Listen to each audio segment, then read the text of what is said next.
cycloneront de 1 degré à Lille à 8 degrés à Perpignan. Merci Rachidine Marquet, on vous retrouve à 18h30. Le nombre de morts est donc reparti à la hausse en France en 2014 après 12 années de baisse. Réplique du gouvernement, de nouvelles mesures. On va les détailler ensemble avec une spécialiste de la défense des victimes d'accidents de la route, maître Jeanne Collard. Bonsoir. Bonsoir. Le taux d'alcoolémie pour les jeunes conducteurs a baissé de 0,5 à 0,2 à titre expérimental.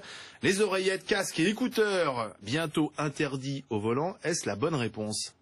Mais je pense que c'est pas une réponse. Je pense que dans l'urgence, ils ont essayé de trouver quelques mesures qu'ils ont sorties au cours d'une conférence de presse, parce que les chiffres augmentaient, il fallait faire une conférence de presse et un effet d'annonce. Effet d'annonce, mesurette? Oui, enfin, si vous voulez, les accidents sous l'empire d'un état alcoolique, c'est 1,2 gramme, 1,3 gramme, 1,4 gramme, voire 1 gramme. Bon, donc qu'on passe à 0,2 ou 0,8, ça ne va absolument pas changer le taux d'alcoolémie des délinquants routiers. Mais là, on cible quand même les jeunes. Oui, alors les jeunes, c'est la seule tranche d'âge sur lesquelles il n'y avait pas eu de baisse. Donc je déplore qu'on ait attendu donc 3 ans pour cibler les jeunes. Et les jeunes, effectivement, se tuent souvent sous l'empire d'un état alcoolique, mais avec des taux bien plus élevés. Donc si on veut vraiment éviter que nos enfants se tuent sur les routes en ayant trop bu, il faut instaurer des vrais contrôles routiers à la sortie des boîtes de nuit en province, parce que vous savez, c'est surtout là qu'il y a les accidents et sorties de boîtes. La courbe d'accidents monte le vendredi et le samedi, donc il suffit de mettre des contrôles et la courbe descendra. D'accord. Pas la peine de prendre cette mesure-là. Autre mesure, là c'est contre l'inattention au volant, oreillettes, casques, écouteurs, bientôt interdits au volant. Écoutez, je pense pas que ça va changer grand-chose, mais si ça peut sauver une vie sur 10 000, pourquoi pas, voilà. C'est pas ça qui explique la hausse de la mortalité routière en 2014? Non, ce qui explique la hausse de la mortalité routière en 2014, et rappelons-le rapidement, derrière ces chiffres, il y a des drames épouvantables. 3388 personnes tuées. Hein. Non, et combien de morts vivants? On n'oublie pas les blessés, c'est des morts vivants. Voilà. Et puis des familles endeuillées. Des familles qui explosent, voilà. Donc c'est un vrai fléau pour notre pays.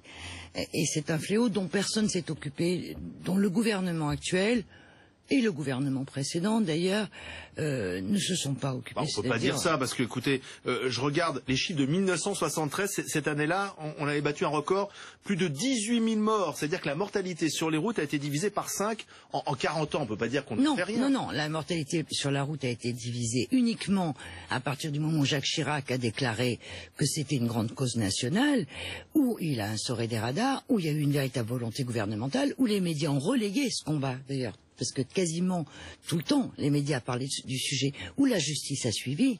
Donc vous dites, depuis Chirac, on n'a rien fait? Mais je le dis, mais il suffit de s'intéresser à la question pour savoir qu'on n'a rien fait. Mais tout simplement parce que c'est un sujet difficile. C'est pas parlant électoralement, la sécurité routière. Quand vous menacez le Français de toucher à sa bagnole, il risque de pas voter pour vous. Donc on a relâché en quelque sorte la pression sur l'automobiliste? On a relâché la pression sur l'automobiliste. Et on voit l'augmentation aujourd'hui, et si on n'a que ces mesurettes et cet effet d'annonce ponctuel, dans 6 mois, dans 8 mois, vous m'inviterez ou vous inviterez quelqu'un d'autre, mais les chiffres auront continué à augmenter. Vous pensez que ça va continuer à augmenter malgré ces mesures? Si il n'y a que ces mesures qui n'en sont pas. En même temps, on peut relativiser quand même si bien sûr c'est un drame ce chiffre, mais on se compare à une année record, celle de 2013. Donc il y a eu quand même des efforts. Alors les voitures sont aussi plus sûres. On roule sur des routes qui sont également mieux aménagées.